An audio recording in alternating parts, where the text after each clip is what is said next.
정관용의 지금 이 사람.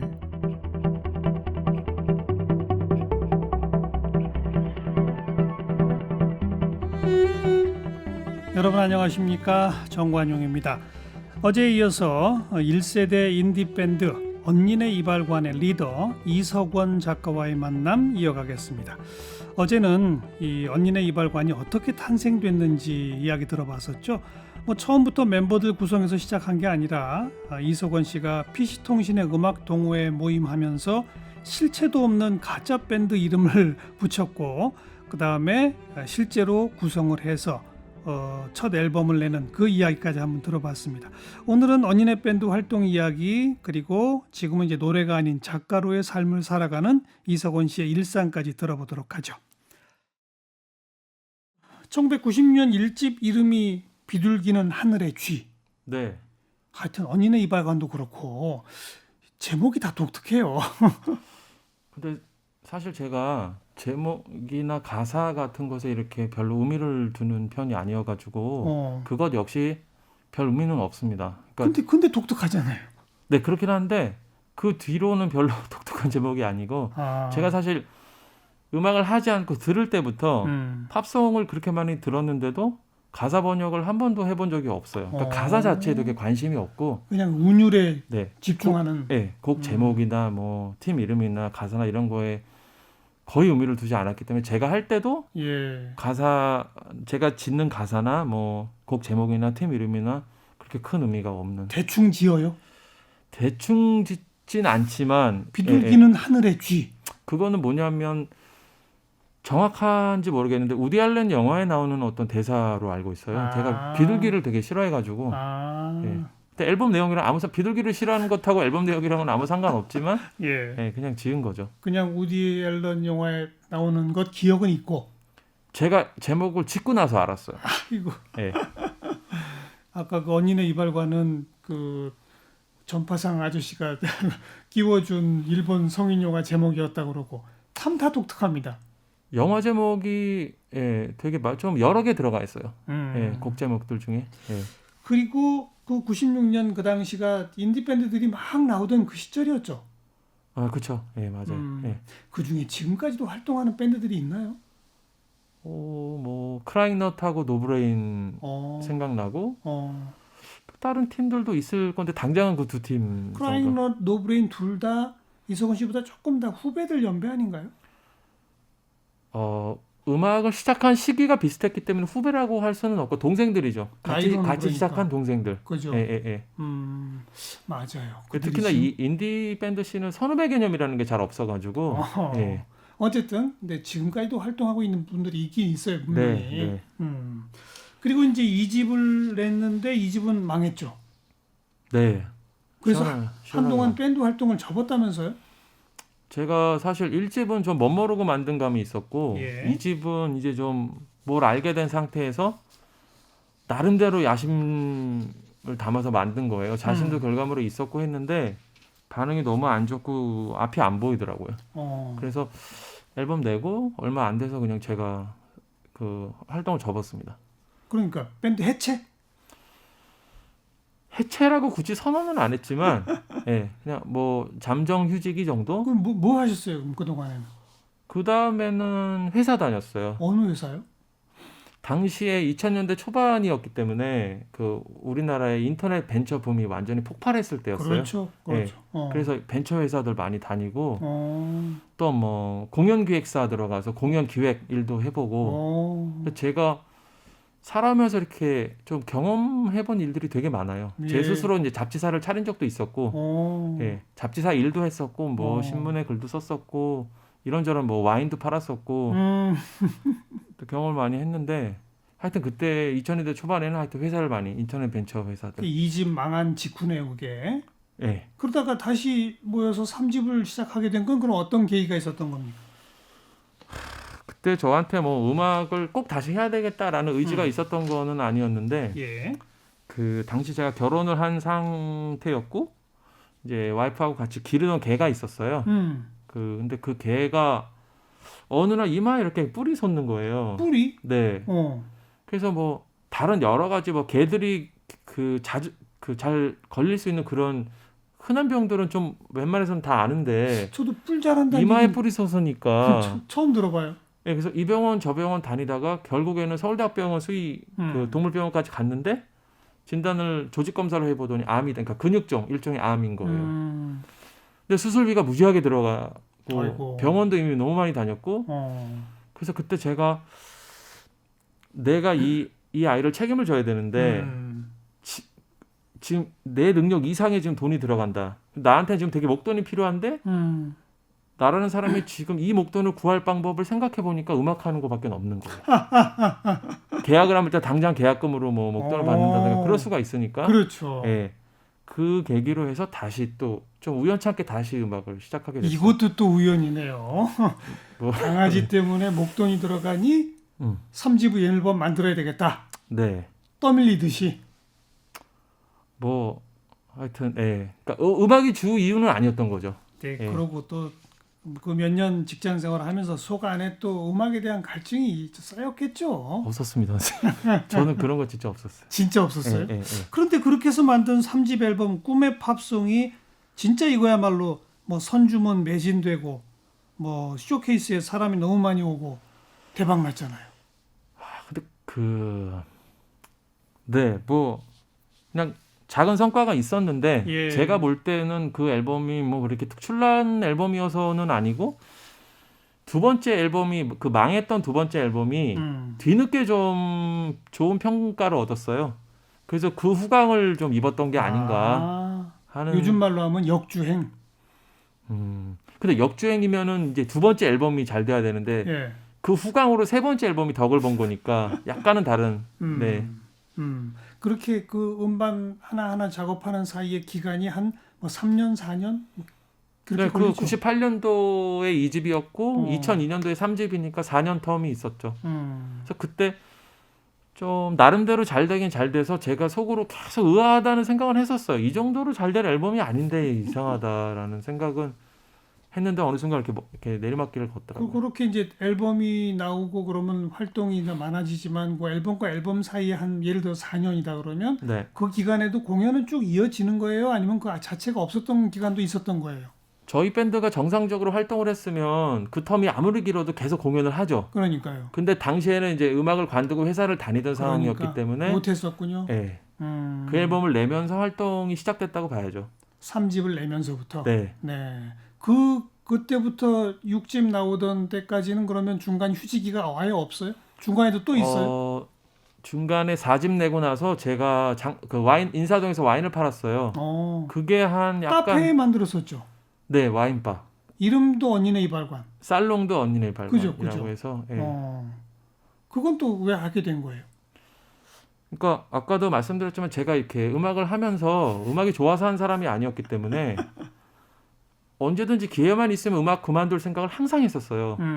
그래서 그때 마침 그 와인을 팔 수 있는 기회가 생겼고 예. 아무 고민 없이 이제 하게 된 거죠. 그 음악이 좋아서 한 게 아니다. 네. 그래도 어쨌든 21년을 한 거 아닙니까?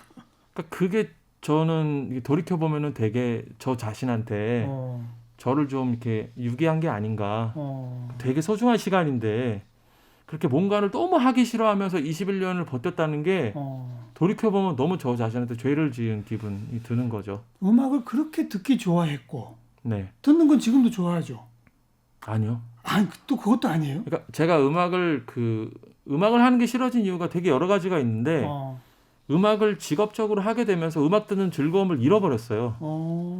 왜냐하면 음악을 만들려면은 되게 많이 계속 반복해서 음악을 들어야 되거든요. 그렇죠. 그러니까 음악이 일이 되고 지겨운 거예요. 그래서 그게 되게 화가 났고 용납이 잘 안 됐어요. 내가 음악을 일로 해서 내가 유일하게 사랑하던 걸 잃어버렸구나. 아하. 예, 이런 되게 좀 분노가 처음에 있었고. 진짜 이건 일종의 모순이네요. 그죠? 네. 내가 너무나 사랑하던 것이고 운명처럼 그게 일이 돼버렸는데 그러다 보니 일이 되고 나니 내 사랑마저 놓쳐버렸다. 네, 그래서 제가 2017년에 음악 그만두고 나서 그게 좀 음악을 하지 않고 쉬면은 다시 회복이 될까 했는데 안 돼요. 예, 음악을 안 듣게 되더라고요. 그만큼 힘들었군요. 일로 음악을 하는 것 자체가. 우리 어제 얘기한 약간의 강박 이런 것까지 포함해서. 제가 생각해 보면 제 성에 차지 않는 재능을 가지고 어거지로 잘하려고 너무 20년 동안 애를 쓰다 보니까 그게 저를 되게 좀 지치게 만들었던 것 같아요. 네. 예. 그 대중음악 상을 쭉 탄 게 이게 몇 년이었었죠? 저희가 2008년도에 그 5번째 앨범을 냈는데 그렇죠. 그 앨범이 아마 좀 상도 타고 좀 그죠. 네, 그 5번째 앨범의 제목이 가장 보통의 존재. 네네네. 그죠? 예. 그리고 그게 이제 대중음악상 여러 분야에서 상을 탔고. 네, 아마 그럴 거예요. 그쯤에 본인 스스로 이게 거의 어떤 완성이다? 이런 느낌이 들었어요? 아니면 그것도 아니에요? 그 앨범은 저한테 되게 예외적인 작품인데 뭐냐면은 아까도 말씀드렸지만 제가 가사 쓰는 거에 의미를 두지 않고 곡이란 건 가사라는 형태가 있어야 되니까 단지 썼을 뿐인데 예. 그래서 항상 할 말이 없어서 너무 괴로웠어요. 마지막 앨범도 그렇고 곡을 만들 때마다 할 말이 없는데 미치겠다. 무슨 말을 또 써야 할까. 예. 그런 과정이 있었는데 그 5집 앨범에서는 제가 태어나서 처음으로 뭔가 말하지 않으면 미칠 것 같은 상태가 돼서 만든 앨범이기 때문에 그게 저한테는 그게 꼭 음악이어서가 아니라 그게 뭐 책이 됐든 영화가 됐든 다른 무엇이 됐든 저는 똑같이 진력했을 거고 비슷한 결과물을 결국에 냈을 것 같다라는 생각이. 뭘 그렇게 뭔가를 말하지 않으면 안 될 것 같은 상황이었어요. 무슨 말을 하고 싶었어요? 제가 어떤 작은 사건 하나를 겪었는데 그 사건 때문에 그 뭔가 저를 절박하게 증명해 보이지 않으면 안 될 것 같은 되게 어떤 폭발적인 감정의 파고 같은 걸 겪었어요. 내가 살아있고 나라는 사람이 이렇게 여기 있고 이거를 한 번쯤은 좀 이렇게 내 입으로 나는 이석원이라는 사람이고 나 여기 있어. 나 같은 사람도 있어라고 말해보고 싶은 욕구가 그때 좀 주체할 수 없을 만큼 들어서 나를 표현하고 싶은데 그 수단은 여태까지 해온 거 음악밖에 없잖아요. 그래서 음악을 너무 사랑해서가 아니라 나를 표현하는 수단으로서 그때 음악이 내 옆에 있었던 것이고 그래서 거기에 이제 전력 투구를 한 거죠. 네. 그래서 다른 앨범들은 보통 이렇게 시간에 쫓겨가지고 미완성인 채로 대부분 냈었어요. 그때까지. 네 번째 앨범까지는. 근데 그때는 제가 회사에다가 부탁을 했죠.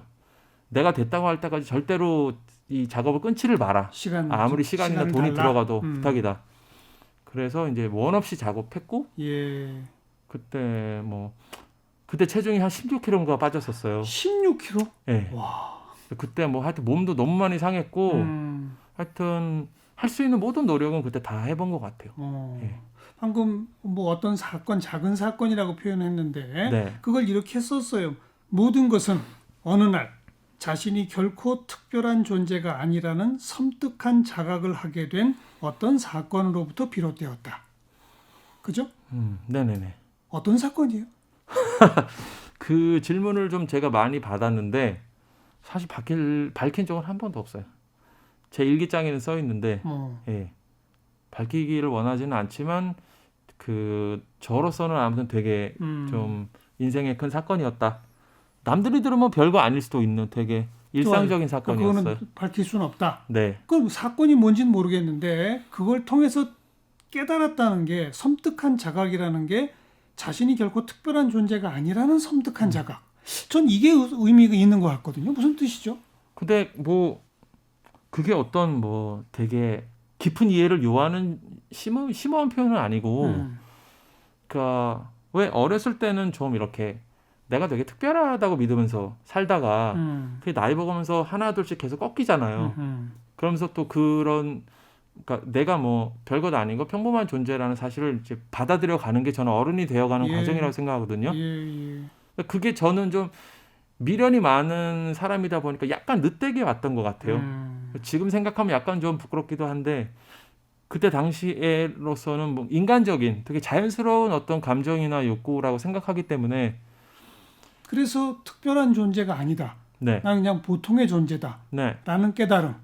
근데 그 깨달음 끝에 뭔가 나는 이석원이야를 말하고 싶었다. 보통의 존재로서의 이석원 그겁니까?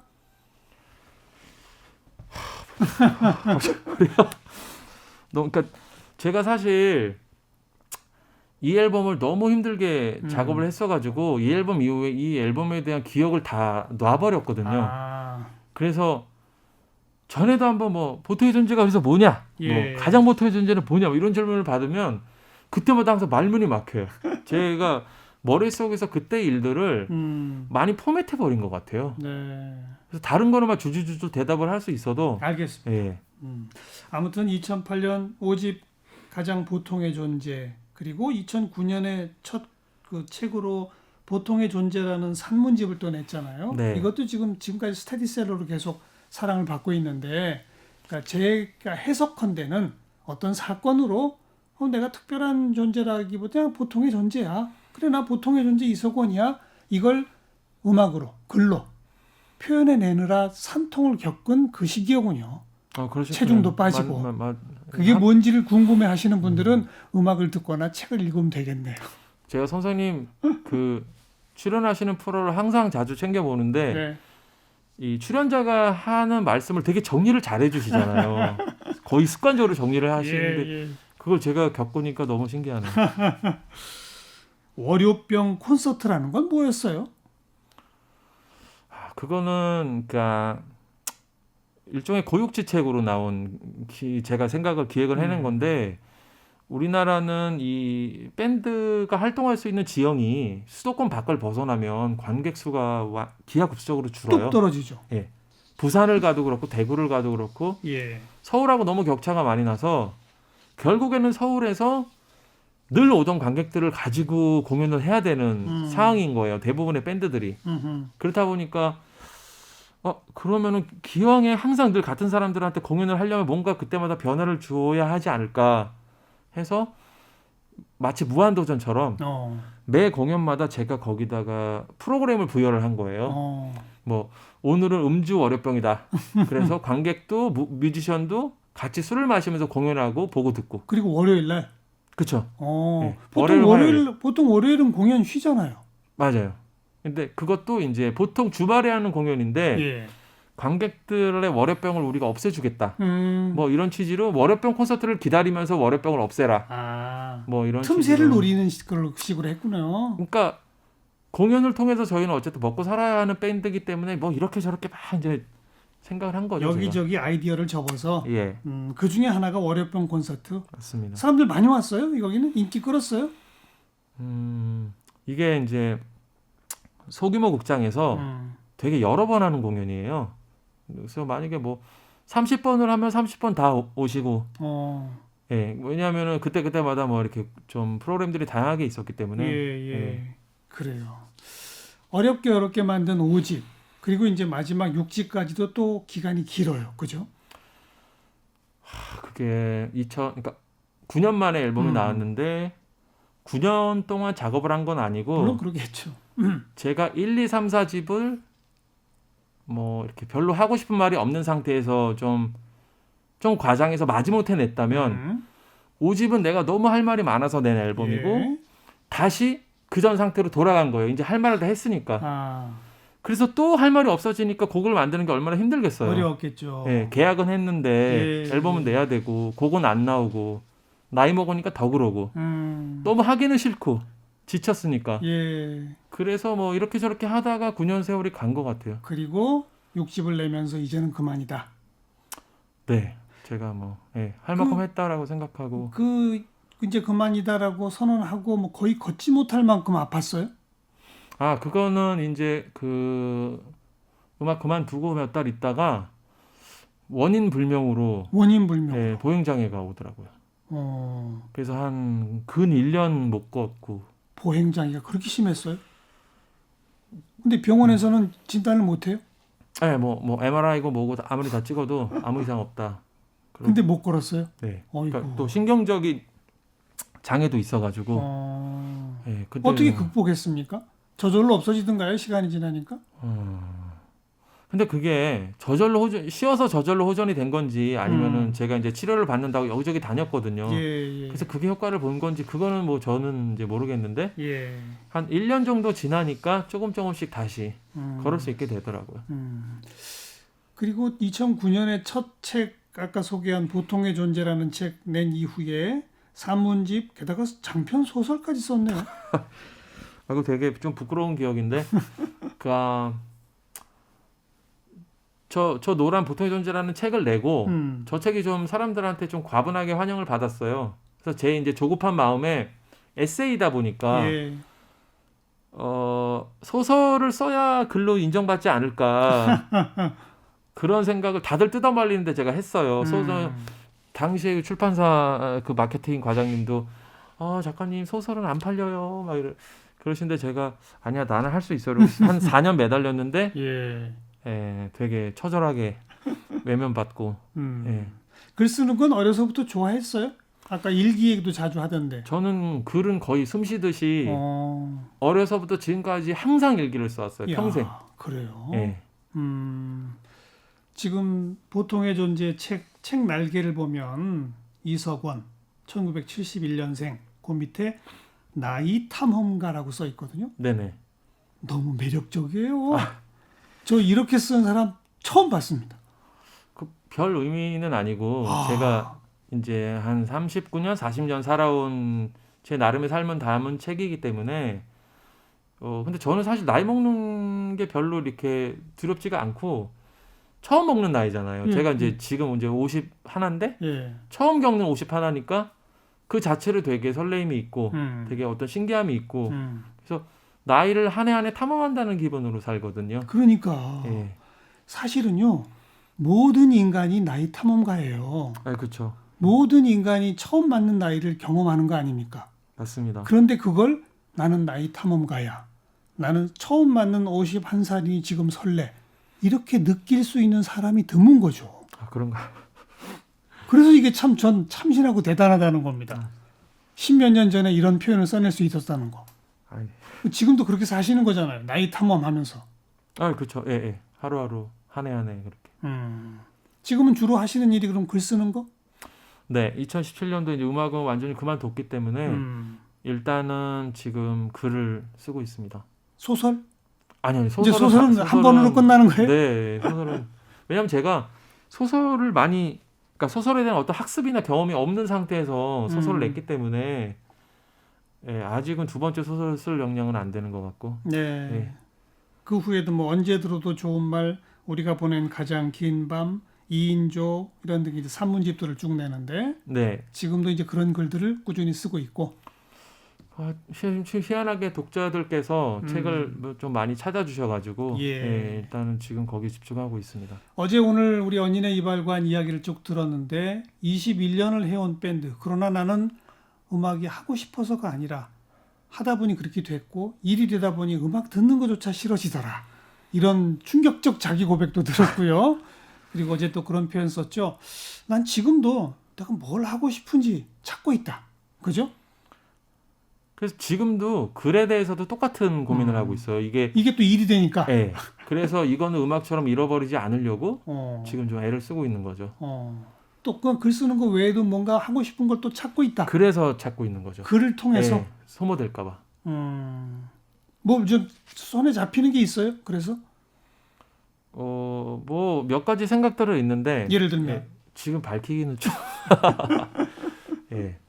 글 안에서도 이런저런 기획들을 저는 제 책은 제가 항상 기획을 하거든요. 그게 꼭 좋은 건 아닌데 요즘 이렇게 좀 쉬면서 이런저런 좀 다음에는 이런 책을 내보면 어떨까 하는데 뭐 좋은 아이디어들도 떠오르고 또 글 아니고 다른 일도 빨리 구해야 그렇죠. 글 쓰는 일이 소모되지 않을 수 있겠다. 그래서 다른 쪽으로도 좀 사람들을 만나고 그러고 있습니다. 뭔가 운명처럼 이렇게 다가온다라는 걸 믿는다라고 했잖아요. 네. 그럼 또 운명처럼 뭔가 이러다가 다가오겠군요, 뭔가가. 근데 그게 나이를 먹으니까 좀 그 기회가 더뎌지긴 하는데 그래도 뭐 믿고 가야죠. 네. 인간 이석원 51년 잘 살았죠? 와, 너무 어려운 질문 같아요, 선생님. 근데 잘 살았다고 주고 싶어요. 저 자신한테. 네. 그리고 지금도 뭘 하고 싶은지 찾고 있다. 네. 나이를 탐험하며 산다. 네네. 네. 오늘은 이석원 씨 어떤 음악 들어볼까요? 제가 하던 밴드에서 저 자신도 그렇고 그 팬들도 가장 좋아하는 그리고 이번에 저 미나리라는 영화로 예, 예. 지금 뭐 아카데미 저 우리나라 배우 윤여준 선생님께서 뭐 후보에도 오르시고 그러니까요. 근데 거기에 여주인공인가 조연인가 하여튼 한예리 한예리 씨 여주인공이죠. 배우 한예리 씨께서 부르시기도 한 어, 아름다운 것이라는 저희 노래가 있어요. 예. 이 노래가 저한테 되게 각별한 거는 그러니까 제가 쓴 다른 곡들처럼 이렇게 앨범에 곡을 실어야 되니까 의무적으로 쓴 가사가 아니라 정말 제 사연에서 나온 되게 살아있는 그리고 되게 좀 아픈 그래요? 그런 곡이기 때문에 예, 한번 오랜만에 한번 듣고 싶어가지고 가사를 음미하면서 들어볼게요. 언니네 이발관의 리더 이석원 씨 어제 오늘 함께 만났습니다. 고맙습니다. 감사합니다.